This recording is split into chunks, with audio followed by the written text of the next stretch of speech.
Hello friends, एक बार फिर से मैं आपके साथ आपको एक हेल्थ जर्नी पे ले जाती हूँ। और आज मैं बात करूँगी लीवर सिरोसिस की। देखा जाए तो लीवर सिरोसिस कैंसर के बाद एक ऐसी डिजीज़ है जिसके बारे में हमें सीरियस होना चाहिए या जो कि हमारी लाइफ के लिए प्रॉब्लमेटिक हो सकती है। लीवर सिरोसिस में होता क्या है कि जो लार्ज स्केल पर बड़ी मात्रा में जो लीवर की सेल्स हैं वो डिस्ट्रॉय होने लगती हैं और उनकी जगह कुछ रेशे बनने लगते हैं, कुछ फाइबर्स का फॉर्मेशन हो जाता है जो कि बहुत ज़्यादा हमारे लिए अनहेल्दी होते हैं। और अगर इनको प्रॉपर ट्रीटमेंट ना मिले या फिर ये प्रॉपर क्योर ना हो तो ये कैंसर में भी चेंज हो सकता है। होम्योपैथी में इसका क्योर है। जानने के लिए बने रहें मेरे साथ। अब मैं बात करती हूँ कि अगर लीवर सिरोसिस ठीक ना हो तो उससे हमें क्या क्या कॉम्प्लिकेशंस झेलनी पड़ सकती हैं। सबसे पहले तो जो बीपी होता है, ब्लड प्रेशर होता है लीवर की वेन्स में, वो राइज कर जाता है, वो बढ़ जाता है, जिसे कि मेडिकल लैंग्वेज में पोर्टल हाइपरटेंशन कहते हैं। पोर्टल हाइपरटेंशन इंक्रीज हो जाता है। उसकी वजह से लेग्स पे और एब्डोमेन पर, एब्डोमेन मीन्स इस हिस्से पर पेट के, स्वेलिंग आ जाती है। स्प्लीन का इनलार्जमेंट हो जाता है और लीवर कैंसर और लीवर फेलियर के भी चांसेस हो जाते हैं। अगर देखा जाए तो इसका एकमात्र treatment that is liver transplantation.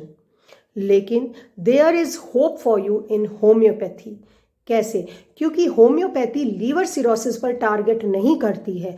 Homeopathy उन कॉजेज पर टारगेट करती है, उन कॉजेज का रूट कॉज मिटाती है जिसकी वजह से आपको लीवर सिरोसिस हो रहा है। और कॉज जैसे जैसे डिक्लाइन होती हैं पेशेंट को वैसे ही वेलनेस फील होती है या पेशेंट की प्रोग्नोसिस ठीक होने के चांसेस का जो ग्राफ है वो बढ़ता जाता है।